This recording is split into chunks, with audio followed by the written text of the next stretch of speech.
we're here in the Masterpiece in Focus galleries of the National Gallery of Canada, and the Masterpiece in Focus series are exhibitions that focus on one work of art in the collection and looks at that work of art from, kind of gets into more depth as to the technical or the process behind the making of perhaps an old masterpiece Renaissance painting. And here we have Red Currant Jelly by St. John's painter, Fredericton-born, really a Canadian icon, Mary Pratt. She comes from this school of Atlantic realism, and she's a bit different from the other Atlantic realists in a sense because her subject matter is focused on the home. It's what surrounds her on a daily basis within the walls of the houses that she has lived in. So this is the meals that she's prepared for her children and her family, for herself. This is the beds that she has to set. These are the everyday rituals that she deals with and captures. And as she's going about these rituals, she will be struck by moments of beauty, and so she will document them and translate them to canvas.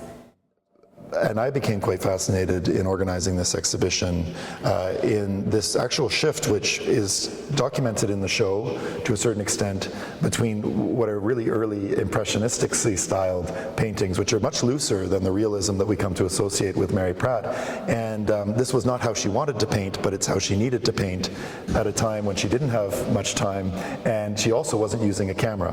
So those kind of moments in the day when she would see something and have to capture it would literally have to be captured in paint, which led to a very loose brush style. Then in 1969, suddenly the camera is introduced to her work. She can take a slide. She sends those slides away. She kind of forgets what it was that spawned her interest, and then she gets the slides back, and then she's able to paint based on that image that's still captured, something which then she recovers through the act of painting to then see that moment of beauty, see that moment she wanted to really take out of daily life and turn into a painting. So what surrounds the work here are a couple of the paintings she made just after using slides and the camera. And then just after, so we have the eviscerated chickens, these two chickens, and yes, it's from 1971, that work, so it's standing on top of a Coca-Cola case. It looks vintage because those were the objects, that was the time. At the opening, Mary's son, one of her sons, was at the here at the exhibition and was looking at cake, apples, and potatoes from 1969, and actually had a very moving nostalgic moment because he remembered the setup of that sack of potatoes, that tray of apples, and those were the objects, and there they were in the house.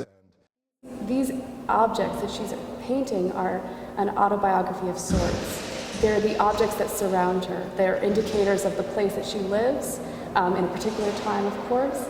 And you can see, for instance, as you mentioned, the Coca-Cola box is very much indicative of Newfoundland, but the cod fillets on the tin foil, that is what you ate. That is what you ate back then, very much so, and she will speak to that.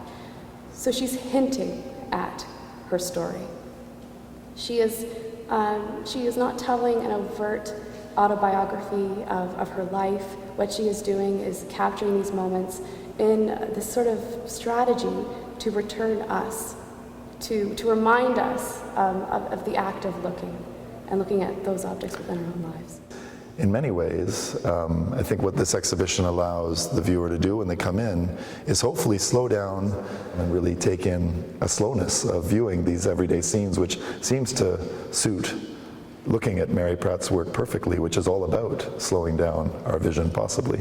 Well, the wonderful thing about Mary Pratt's art is that it has that effect of once you leave the gallery, you will often be able to, you'll see the beauty in the walk home or the preparation of a meal or, you know, the mundane tasks that we all have to deal with. It's a celebration of that.